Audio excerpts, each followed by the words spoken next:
I think in terms of the school support and the structure within a school, it's critical to get so that you're not the lone ranger, you're not the only person doing this, and you've got other teachers who care about it as well and are interested in the results, and the results are used as part of other aspects of the school's evaluation and monitoring, so it feels like it's pertinent to everybody within the school. So I think setting up a support system within the school is critical for the success of using School's Global Footprint. In terms of the wider aspects of School's Global Footprint, it leads you into work in the community with other organisations, partnership working. Inevitably, it's ideal for Curriculum for Excellence in that sense, that you end up bringing in outside agencies to deliver something to do with waste, something to do with energy, something to do with food. So it has real potential for kind of linking in with the wider community, which is great. And then finally, the linking to the local authority level, actually, the persuading of the higher, the powers that be, to give you time to do this.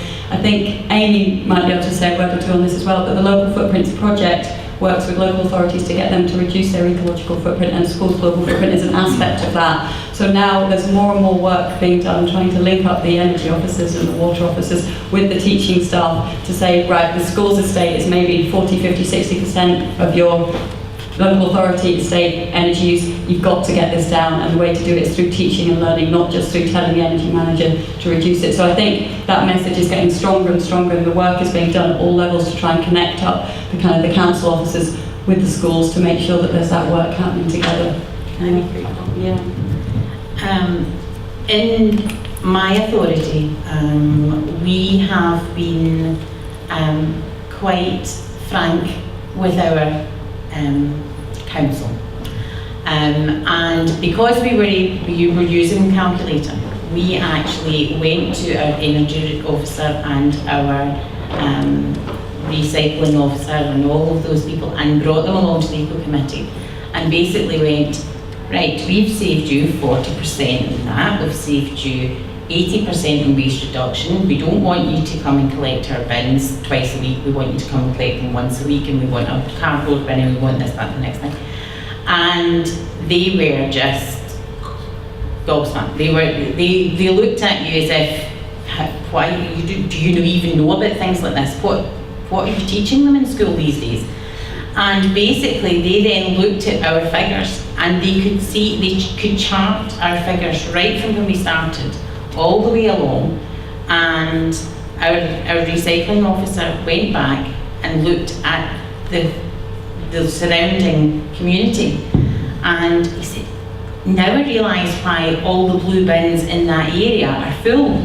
It's because your children go home. And I said, yes, they don't let you put anything in the bin. It has to be reused or recycled.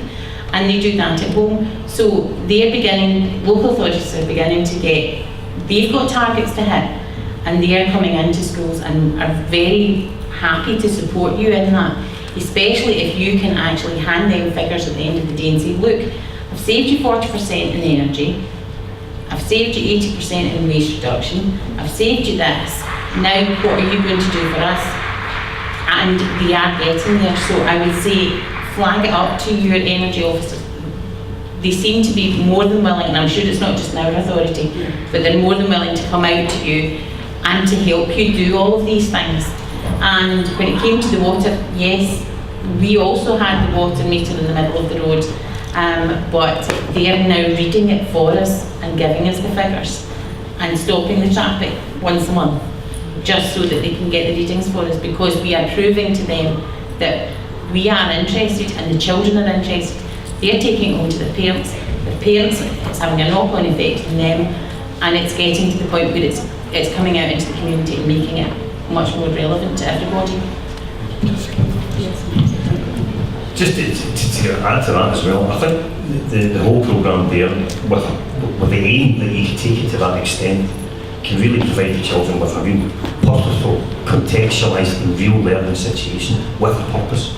They can take it to not just to advance their own knowledge and understanding, but to convey that message for real life terms to various degrees, whether it's to deliver it to a school, whether it's to deliver it to their parents, whether it's to deliver it to their families, or to even to their own local councils.